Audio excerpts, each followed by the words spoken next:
दरम्यान मंत्री दीपक केसरकरांनी उशिरा उमेदवारी जाहीर करण्याचा फटका महायुतीला बसणार असल्याची चिंता बोलून दाखवली आहे। उमेदवारी जाहीर आणि उशीर झाल्यानं उमेदवारांना केवळ प्रचारासाठी 21 दिवसच मिळाल्याचं केसरकरांचं म्हणणं आहे। संपूर्ण देशाचे निकाल आता 4 जूनला म्हणजे अवघ्या काही तासात येणं अपेक्षित आहे आणि तत्पूर्वी जे एक्झिट पोल आलेले आहेत ते पाहता देशात एनडीएचं सरकार तर बनतंय, पण महाराष्ट्रात मात्र भाजपाला एनडीएला मिशन 45 यशस्वी करताना नाकी नऊ आल्याचं एक्झिट पोलच्या माध्यमातून दिसतंय। याविषयी बातचीत करण्यासाठी आपल्यासोबत मंत्री महोदय दीपक केसरकर जे आहेत त्यांच्याशी बातचीत करून जाणून घ्या। केसरकर साहेब, स्वागत आहे तुमचं एबीपी माझामध्ये।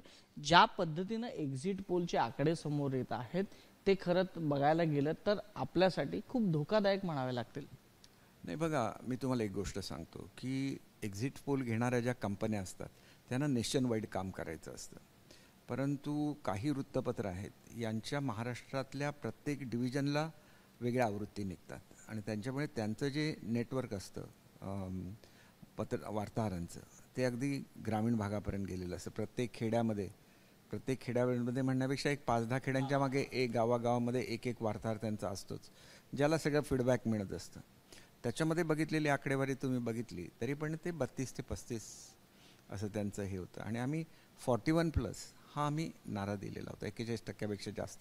याचं दुसरं कारण असं आहे की महाराष्ट्रामध्ये आता पण कधी फतवे निघाले नाहीत। या फतवेच्या संदर्भात आम्ही ऑफिशियल कंप्लेंट ही मुंबई पोलिसांकडे दिलेली आहेत आणि असे फतवे काढले आणि ती मतं तुम्ही जर उबाठा किंवा काँग्रेसमधून वजा केली तर त्यांचे किती सीट निवडून येऊ शकतात? 2-4 सीट सुद्धा निवडून येऊ शकत नाहीत महाराष्ट्रामध्ये। ही वस्तुस्थिती आहे आणि त्याच्यामुळे लक्षात घेतलं पाहिजे की हे राजकारण कधीही जे महाराष्ट्रामध्ये घडलेलं नव्हतं ते अखेपेला घडलं आहे आणि त्याच्यामुळे अशा तऱ्हेने जी एक गठ्ठा मतदान झालं आहे हे एक गठ्ठा मतदान लोकसभेला थोडंसं फायदेशीर असतं, पण विधानसभेला याला काहीच उपयोग होत नाही कारण तेवढ्याच 5-10 जागा जातात, कारण इतर ठिकाणी ही मेजॉरिटी महाराष्ट्रामध्ये नाही आहे। त्याच्यामुळे हे जे काय घडलं ते बाळासाहेबांनी जे मुंबई शहर स्वच्छ केलेलं होतं त्याच्या विपरीत हे घडलेलं आहे। त्याच्यामुळे काय परिणाम होतील मला माहिती नाही, पण हे फतवे मी स्वतः बघितलेले आहेत। एबीपी माझाचा सीओटरचा जो सर्वे आलेला आहे त्याच्यामध्ये शिंदे साहेबांना 6 जागा आणि उद्धव ठाकरेंना 9 जागा, तर ही जी तफावत आहे याबद्दल तुम्हाला काय वाटतं? कुठेतरी फटका बसलाय तोडफोडीच्या राजकारणाचा? नाही, हे बघा, माझ्या म्हणजे 8-8 जागा तरी येतील, 8-9 अशा येणार नाहीत। आणि दुसरी एक गोष्ट लक्षात घेतली पाहिजे की स्ट्राईक रेट हा शिंदे साहेबांचाच जास्त असणार, कारण आम्ही 15 जागा लढवल्यात आणि त्याच्यामध्ये एक दुसरी चूक निश्चितपणे घडलेली आहे जी सर्वच पक्षांकडून घडली की आमचे सगळेच उमेदवार उशिरा जाहीर झाले। इतर लोकांना 2-2 महिने मिळाले आणि आमच्या उमेदवारांना 20-21 दिवसच मिळाले प्रचाराला। हा फरक पडला आणि हा फरक पडायला नको म्हणून मला वाटतं की पुढच्याला विधानसभेला ही काळजी निश्चितपणे घ्यायला लागेल की ज्याला द्यायची त्याला द्या, परंतु वेळेमध्ये सीट अनाऊन्स करा, जेणेकरून त्यांना आपला प्रचार करायला जो एवढा मोठा मतदारसंघ असतो त्याच्यामध्ये पुरेसा वेळ मिळत नाही। हाच प्रश्न आहे की सीट उशिरा डिक्लेअर ज्या झाल्या त्यामुळे पक्षामध्ये अजून तशा प्रकारची बांधणी नसल्याची जी चर्चा असते, तळागाळात कार्यकर्त्यांची कमी असल्याची जी चर्चा आहे ती सत्यात उतरताना दिसते। नाही, कार्यकर्त्यांच्या बांधणीचा प्रश्न नसतो, शेवटी उमेदवारांनी सुद्धा मतदारांपर्यंत पोचावं अशी मतदारांची अपेक्षा असते आणि एवढ्या कमी वेळामध्ये मतदारांपर्यंत पोचणं अशक्य असतं।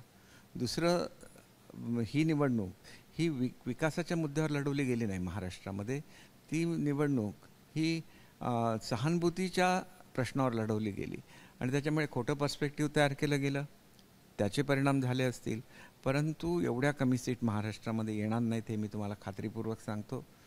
जरी अंदाज 32 ते 35चा असला तरी त्याच्या पुढे आम्ही जाऊ आणि आमच्या पक्षाला सुद्धा किमान 11 सीट मिळतील असं मला स्वतःला वाटतं। उमेदवार उशीर डिक्लेअर करण्यामागे काय कारण आहे त्याचे, म्हणजे काय त्याला कोण जबाबदार आहे? ह्याला जबाबदार कोणच नसतं। ज्याला तुम्ही युती म्हणून एकत्र काम करता त्यावेळेला प्रत्येक पक्षाची अपेक्षा असते की इथं आमची ताकद जास्त आहे, आम्हाला इथं मिळावं, पण त्याला काही दोष देता येणार नाही। पण हे नेगोसिएशन्स ज्या काय असतात त्या अगोदर सुरू झाल्या पाहिजेत आणि अगोदर त्याच्यामध्ये डिसिजन्स झालं पाहिजे असं मला वाटतं। ज्या पद्धतीने उद्धव ठाकरेंना ज्या जागा जास्त दिसत आहेत, तुम्हाला असं वाटतं की आगामी काळात उद्धव ठाकरे हे एनडीएचा भाग होऊ शकतात? कारण का पंतप्रधान नरेंद्र मोदींनी उद्धव ठाकरेंसाठी देखील दारं बंद केलेली नाही आहेत। बंद केली नाहीत, याच्यापेक्षा कशा तऱ्हेचे निरोप पंतप्रधान महोदयांना गेलेले आहेत हे मला चांगलं माहिती आहे आणि ते आणि ते अत्यंत गयावया करणारे मेसेजेस होते, एवढं मला निश्चितपणे माहिती आहे. नाही, ह्याच्यावर मी काय बोलू शकणार नाही. रिसेंटली तर सगळी लोक याच्यामध्येच होती, पण ज्यांच्या माध्यमातून हे निरोप जात होते त्याच्यातून मला रिलायबली असं सांगितलं की अगदी म्हणजे ज्याला आपण म्हणतो गयावया करणं म्हणजे उद्धव ठाकरेंना एनडीएचा भाग व्हायचा आहे. तर निरोप तर तसे होते, भेटायचंय म्हणून. भाग व्हायचंय की नाही मला माहिती नाही. भविष्यात जर तसं झालं तर आपल्या पक्षाचं भवितव्य काय? असं होणं शक्यच नाही. मोदी साहेब हे शेवटी मोदी साहेब आहेत. मोदी साहेबांना ज्या वेळेला माफ करायचं होतं त्यावेळेला त्यांनी माफ केलं, एकत्र येण्याची तयारी दाखवली. त्यावेळेला सुद्धा त्यांना फसवण्यात आलं. मग आता हे बोलण्यात काय अर्थ आहे? आणि कदाचित त्यांनाही जाणीव झाली असतील की ज्या फतव्यांवर आपण जागा निवडून आणलेल्याचं दाखवतोय ते फतवे नेहमीच आपल्या बाजूने राहतील याची त्यांना कदाचित गॅरंटी नसेल, आणि त्याचा विधानसभेला काय उपयोगही होणार नाही, कारण ते कॉन्सन्ट्रेटेड असतात पॉप्युलेशन. गेल्या 2019ला उद्धव ठाकरेंची शिवसेना, जुनी शिवसेना आणि भाजपा एकत्र होती. 42 जागा आल्या होत्या साधारणतः आपल्या. यावेळेला मोठा फटका बसताना दिसतोय. भाजपाच्याही जागा कमी होत आहेत, तुमच्याही जागा कमी होत आहेत आणि उद्धव ठाकरेंच्याही जागा कमी होत आहेत. मग नेमकं हे जे राजकारण झालं मधल्या काळामध्ये, 2019ला उद्धव ठाकरे महाविकास आघाडीसोबत गेले, त्यानंतर एकनाथ शिंदे भाजपसोबत आले आणि खरी शिवसेना म्हणून त्यांना मिळाली. तर नेमकं ह्याच्यात साध्य काय झालं असं काय वाटतं तुम्हाला? नाही बघा, टोटल जागा तर तेवढ्याच राहिल्या, जेवढ्या आमच्या निवडून आल्या होत्या तेवढ्याच राहिल्या. कार्यकर्त्यांमध्ये विभागणी होते, आणि हा जो फॅक्टर जर नसता फतव्यांचा तर आम्ही म्हणजे दोन्हीकडून फतव्याचा फॅक्टरचा जो फटका BJPला मिळाला तो आम्हाला सुद्धा मिळाला. त्याच्यामुळे ह्याच्या पुढच्या काळात आम्ही सावध राहू. परंतु विधानसभेमध्ये मी तुम्हाला पुन्हा एकदा सांगतो की कॉन्सन्ट्रेटेड पॉप्युलेशन असते. मी कोणाच्या जातीच्या आणि धर्मावर जात नाही, परंतु ही कॉन्सन्ट्रेटेड पॉप्युलेशन असते आणि ती ठराविक मतदारसंघामध्ये असते. तेवढ्याच मतदारसंघामध्ये त्यांना उपयोग होईल. इतर ठिकाणी हे सगळं रिबाउन्स होणार आहे. जो प्रकार केला तो रिबाउन्स होणार आहे त्यांच्यावरच, हे मी तुम्हाला 100% सांगतो. विधानसभेला आता काय वेगळी स्ट्रॅटेजी ठेवली तुम्ही? नाही, हे नेत्यांनी ठरवलं पाहिजे. शेवटी असं आहे की शिंदेसाहेब अत्यंत कॉपरेटिव्ह असतात आणि त्याच्यामुळे त्यांचं अगोदरच ठरलेलं असणार कोण किती जागा. आमचे मुळातच आलेल्या आमदारांची संख्या बघितली तर ती 40 त्या तर आहेत, अधिक 10 अपक्षात, म्हणजे 50 जागा तर आमच्या आहेत. अधिकच्या किती लढवलेल्या होत्या त्याच्यावर हे सगळे डिपेंडंट आहेत, आणि त्याच्यामुळे एकदम कमी मिळतील असं कोणी गृहीत धरू नये. नेहमीच हे बॅलन्स असतो. जो मोठा भाऊ असतो त्याला 150च्या आसपास, लहान भाऊ असतो त्याला 115, 120, या फॉर्म्युला महाराष्ट्रामध्ये ठरलेला आहे. आणि लोकसभेला खरं तर पूर्वी ज्याला आम्ही एकत्र होतो त्याला लोकसभेला भाजप कमी लढवायचं आणि शिवसेनेला जास्त लढवत होते.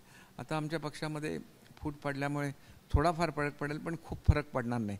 लोक सांगत होते 8-9 जागा देणार, 15 जागा तर घेतल्याच शिंदे साहेबांनी. तसंच विधानसभेला सुद्धा ते जागा घेतील त्या प्रमाणामध्ये 100%. किती असेल? 100+? काय बघा, पूर्वीचं हे असतं तर आपण नेमकं सांगू शकलो असतो. आता बरोबर दादासुद्धा आहेत, म्हणजे NCP आहे, तर हे गृहीत धरून NCPला सुद्धा सीट द्यायला लागतील, आम्हाला द्यायला लागतील, BJPला घ्यायला लागतील, असं सगळं करून ते व्यवस्थित जुळवलं जाईल याची मला खात्री आहे. आणि विधानसभेचा हे काय फतव्यांवर चालत नाही, ते विकासाच्या मुद्द्यावर चालतं, आणि विकासामध्ये ते आमच्या जवळपास सुद्धा येऊ शकत नाही. धन्यवाद आमच्याशी बातचीत केल्याबद्दल.